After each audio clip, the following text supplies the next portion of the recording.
जनता party फिर एक बार अपने हथकंडे, घिनौनी राजनीति और षड्यंत्र में कामयाब हुई है। उसके बाद कोई रास्ता नहीं था, उनको भारतीय जनता पार्टी में ही जाना था।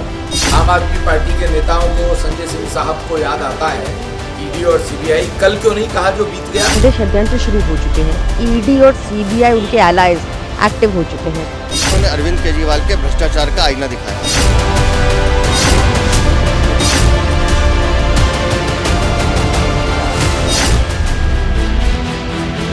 टूट गया विश्वास, नहीं रहेगा और आपसे दूर हो गए कैलाश।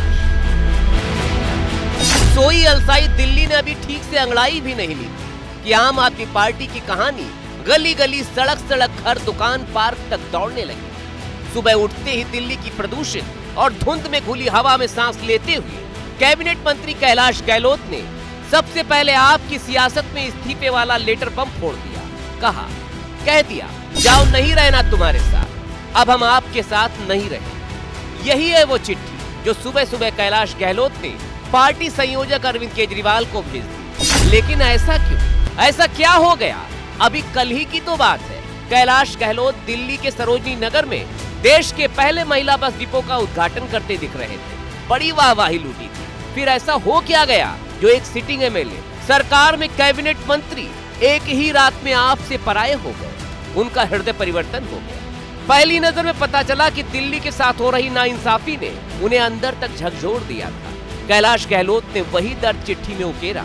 चिट्ठी में तो बहुत सारा दर्द लिखा, लेकिन उसमें केजरीवाल के शीश महल को लेकर बदनामी वाला दर्द सबसे खास था। उसके जरिए समूची आपकी कार्यप्रणाली पर ही सवाल खड़े कर दिए। लिखा, केजरीवाल का नया बंगला जैसे शर्मनाक विवाद है जो लोगों को संदेह में डाल रहे हैं। क्या हम अब भी आम आदमी हैं या नहीं? केजरीवाल की सियासत पर यह बहुत बड़ी चोट है, लेकिन ये चोट यहीं तक नहीं रुकी।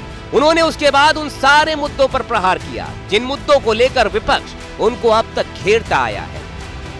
मतलब यमुना की सफाई का वादा अधूरा है, नैतिक मूल्यों पर राजनीतिक एजेंडा हावी है, आम आदमी से जुड़े मुद्दे नहीं उठाए जा रहे हैं, दिल्ली की बुनियादी जरूरतें पूरी नहीं हो पा रही हैं और काम के बजाय केंद्र से लड़ने में जुटी है आप।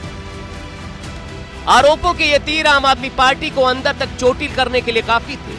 इसका अंदाजा प्रेस कॉन्फ्रेंस करने आए अरविंद केजरीवाल के चेहरे को देखकर लगाया जा सकता है। उनके चेहरे पर हमेशा की तरह उगने वाली मुस्कान नदारद थी, चिंता की लकीरें तैर रही थी।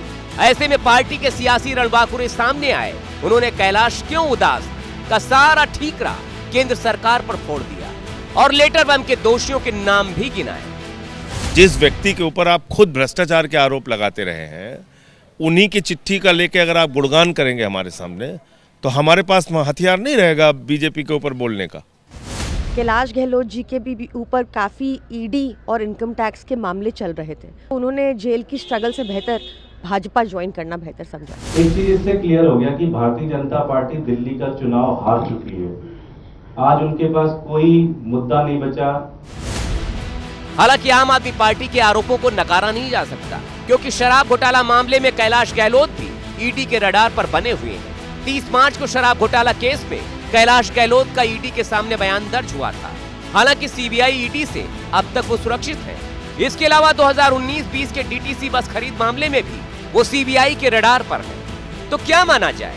वाकई जांच के दबाव में कैलाश गहलोत का हृदय परिवर्तन हो गया, या वाकई केजरीवाल की नीतियां अब तमाम उनके अपनों को उनसे दूर कर रही हैं? क्योंकि एक सिटिंग एमएलए जो एक मंत्री भी था, उसका यूं पार्टी से मोह भंग होना आम आदमी के लिए कम से कम सामान्य बात तो बिल्कुल नहीं है।